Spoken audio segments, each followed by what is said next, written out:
விஜய் எனும் நான்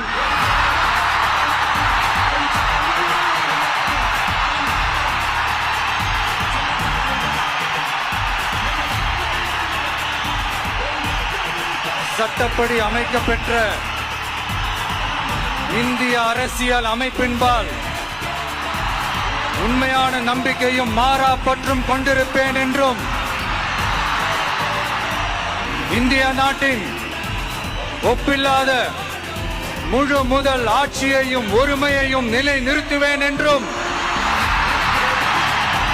தமிழ்நாட்டு அரசின் முதலமைச்சராக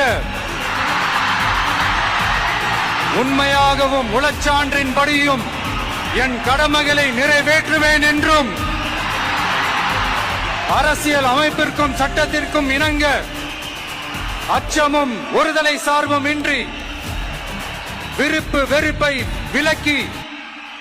பலதரப்பட்ட மக்கள் அனைவருக்கும் நேர்மையானதை செய்வேன் என்றும் ஆண்டவன் மீது ஆணையிட்டு உறுதிமொழிகிறேன்.